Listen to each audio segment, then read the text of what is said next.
जमा कामाख्या कामाख्या पीठ पे आपका स्वागत है मित्रों। आज की चर्चा है नारी दोष। जन्म कुंडली में विवाह के दौरान जब हम कुंडलियां मिलान कराते हैं तो एक नारी दोष का आपने जिक्र सुना होगा कि नारी दोष है। तो नारी दोष का जो प्रभाव है और उसका परिहार है उस पर आज हम चर्चा करते हैं।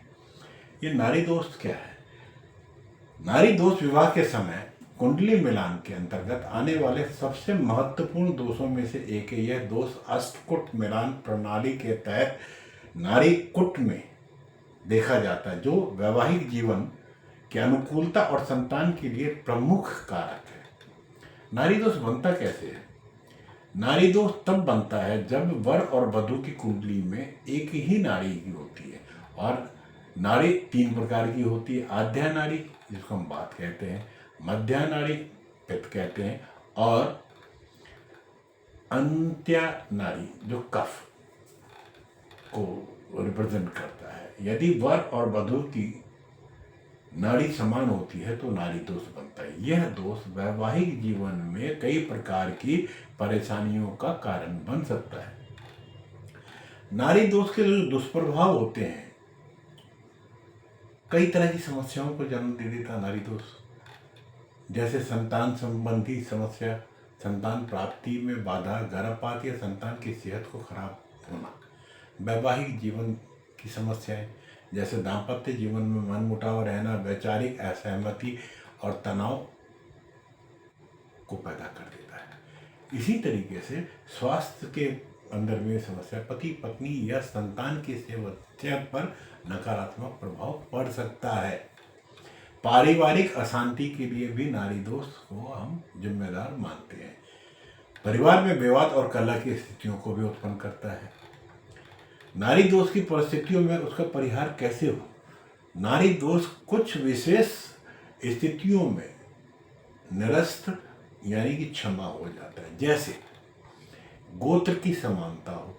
यदि वर और वधू एक ही गोत्र के हों तो नारी दोष का कोई प्रभाव नहीं पड़ता, या एक लग्न के हो। नारी दोष रद्द करने के लिए जो ग्रह योग है उनका भी एक अपना प्रमुख स्थान होता है। जैसे कि यदि वर और वधू दोनों की कुंडली में चंद्रमा या लग्न में शुभ ग्रह हो तो भी गुरु शुक्र या चंद्रमा की अच्छी स्थिति होने से नारी दोष का प्रभाव कम हो जाता है। अष्टकूट मिलान के अन्य गुण यदि कुल मिला के 18 गुण या उससे अधिक गुण हो तो नारी दोष का प्रभाव कम या समाप्त हो जाता है।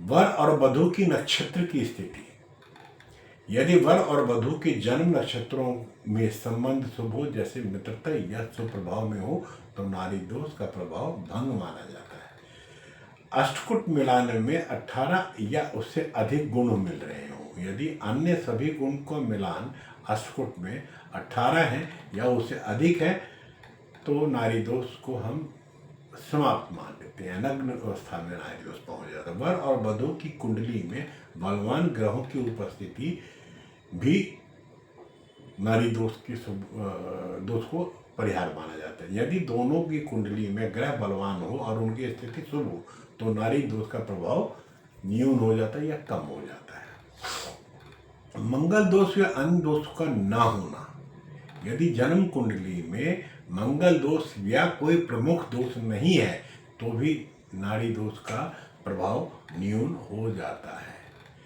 नारी दोष की शांति के कई उपाय हैं। यदि विशेष पूजा तथा जप, हवन, दान आदि उपाय किए गए हो तो नारी दोष के प्रभाव को हम समाप्त कर देते हैं। वंश की वृद्धि के लिए जो योग बनते हैं, दोनों की जन्म कुंडली में वंश वृद्धि के मजबूत योग हो तो भी नारी दोष को हम भंग मान लेते हैं। वर वधू की कुंडली में चंद्रमा की स्थिति अगर शुभ और मानसिक स्तर पर सामंजस्य के योग दिख रहे हैं तो भी नारी दोष अप्रभावी हो जाता है। यह निर्णय कुंडली के गहन अध्ययन और अनुभवी ज्योतिषियों के परामर्श से ही लिए जाने चाहिए।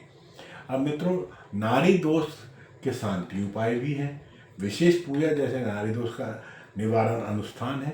महामृत्युंजय मंत्र का जाप करवा लें। वर वधू द्वारा समाज व धर्म के लिए विशेष दान करवा लें।